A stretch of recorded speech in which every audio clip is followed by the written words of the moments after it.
A couple weeks ago, I went to my first hobby event ever. It was SDG Fest in San Diego. We had a huge Mordheim table, and I played Mordheim for almost 10 hours straight.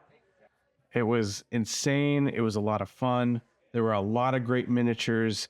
There were a lot of dice rolling and a lot of cocked dice. I'm going to solve that in this video by making a terrain piece that's also a dice tower. I've made a couple dice towers. This is my first one. Um, Basically, you only need two things to make a dice tower work. You need a tower to make vertical momentum, and then you need a deflector at the bottom to make vertical momentum into horizontal. Just to kind of make this as easy as possible, I'm only going to use that deflector at the bottom because you're deflecting vertical momentum to horizontal momentum. It's ideal to have a deflector at a 45-degree angle or more to make sure that it gets it out of the hole that you're throwing it into.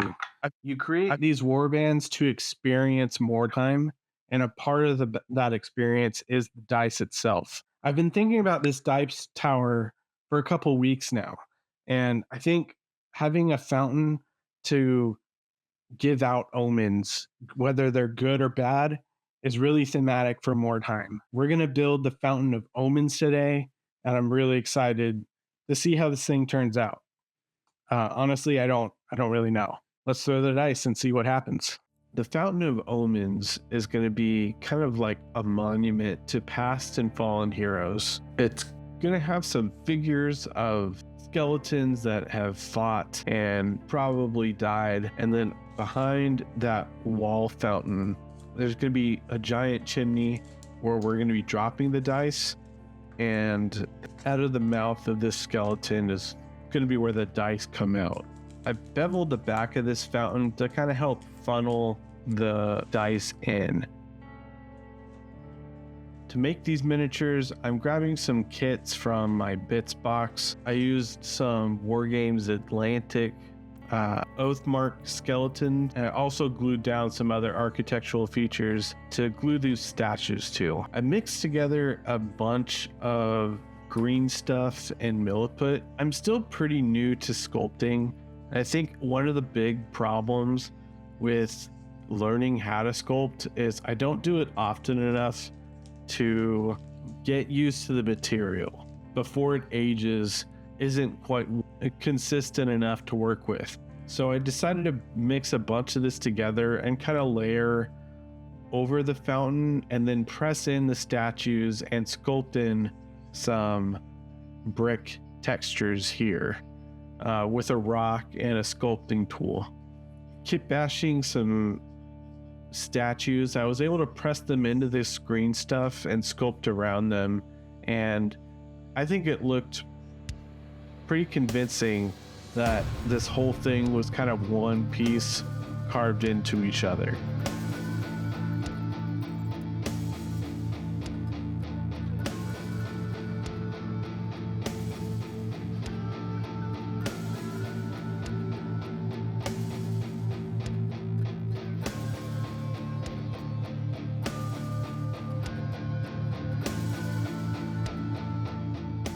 I went to the dollar store to grab some foam core to finish the rest of this build off, and I was able to peel this one off all at once.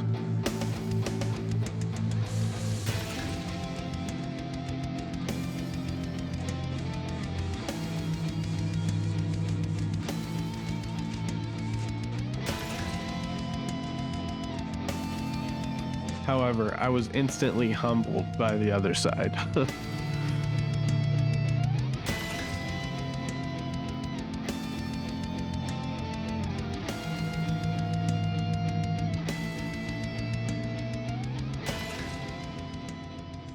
I cut out a shape out of some XPS foam to be a wall for this fountain to mount to, and I cut out the shape for the hole in the middle. Throughout this process, I'm continually making sure that everything is still working, so I'm throwing dice through, comparing it, and putting everything together and then doing it again, because if anything isn't working, you want to make sure that you're doing it in the right order and you're not gluing things together and it's not working. So I always err on the side of caution and test it before gluing everything together a couple times, and after gluing it, making sure it still works. And I started texturing everything with the rock.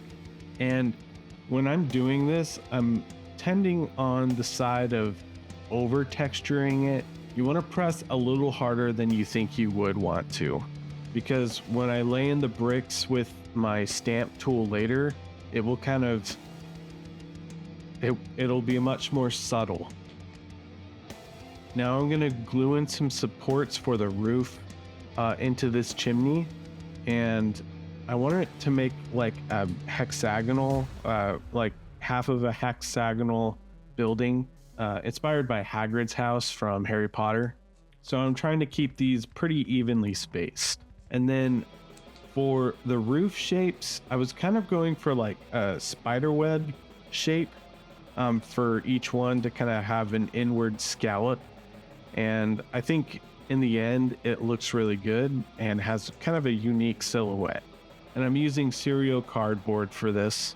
And then I just go to each section and glue it together. And I'm kind of improvising this. I don't really have a plan, but I know generally how I want this to look. I'm going to use a barbecue skewer and kind of swoop it and then stick it in here so that I can have a jut out on one side just to give it a little bit more living room. I'm going to grab some more foam core and put in each side of the hexagon, and I'm gluing and texturing and detailing each one of these sides before gluing it in permanently. For this jut out, I wanted to add a bit more shape to this section and a bit more heft. Hagrid's hut has these buttresses on each corner of his hut, so I'm kind of emulating that here. I'm doing all these details with 1/4 inch by 1/4 inch square dowel and ripping them in half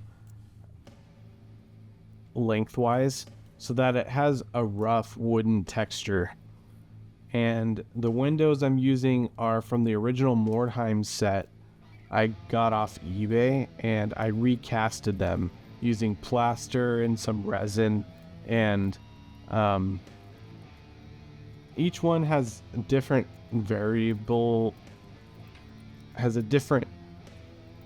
quality level. I'm not too strict on how nice the castings are, because it will add a bit more variation to the build if some are casted better than others.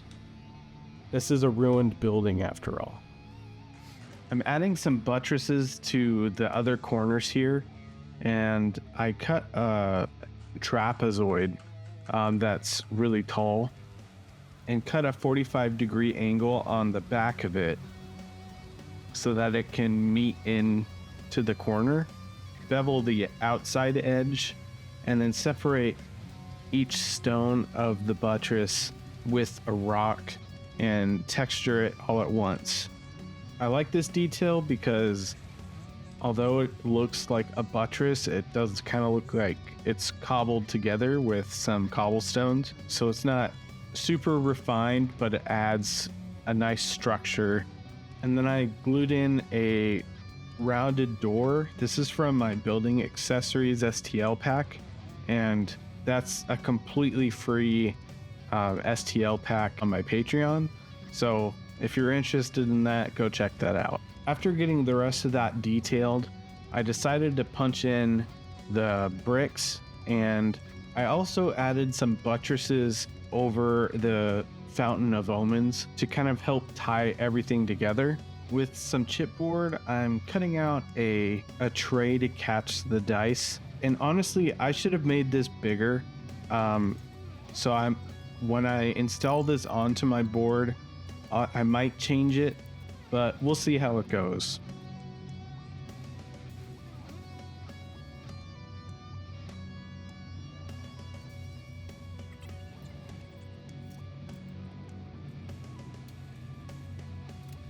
Now let's do some shingles. Typically, I use some scallop scissors and self-adhesive cork to make my shingles. Recently, I got some zigzag pattern scissors. After cutting each row, I separate each shingle by cutting a line halfway up the row in between each zag. The nice thing about this peel and stick cork is it's literally as easy as peel and stick. You just stick everything down, and the adhesive isn't strong enough to hold it there permanently.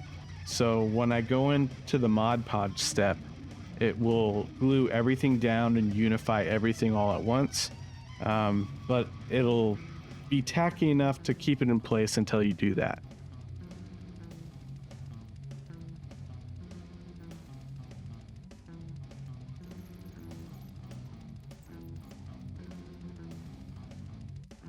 So after that, I Mod Podge everything and glue everything together. And this is really important. Without this, your paint layer is going to be really, really fragile. And I've had to do it the wrong way to learn that how important this is. I also glued down some gargoyles that I've cast, and these guys are like skeletons with their hands over their chest, and it still works. Thank you to my patrons. If you don't know, basically everything over on Patreon is free. There are some exceptions, but the great majority of everything over there is completely free. And that's thanks to Patreon support. Patreon is only $2 a month. It goes a long way to support the channel. I base coated all the stonework with dark green, and then did all the highlights of the stone with like a greenish gray. Stone typically isn't like just flat out gray. It has a lot of subtleties and complexity in color. So whenever I do a build with stone, I kind of change it up a little bit, and I think it just adds a bit more variety and interest to the build in general. And the same goes for all the other colors that I use. So plaster typically isn't just tan. It has, you can go for like a yellower plastic or plaster. I went for kind of a brick colored plaster. Wood, I like to go kind of for like a dead bluish gray wood whenever I paint it, just to kind of unify everything. For the shingles, my city of Mordheim has kind of a fictitious HOA where everything has to have a green roof. So obviously I have to paint those green, and as kind of a good rule of thumb, I imagine that all the windows are made out of like a brass, so they oxidize green as well. Unfortunately, most of this footage was completely covered by my hand. So I kind of missed a couple steps, but hopefully you'll forgive me for that. If you have any questions, feel free to leave them in the comments. I answer every single one. If you want a little bit more detail on the painting steps, you can go check out any one of my terrain videos, and I kind of break it down in every single one. If you've made it this far into the video, consider liking and subscribing. It goes a long way to push this video into a new audience. Now, let's go check out the final result.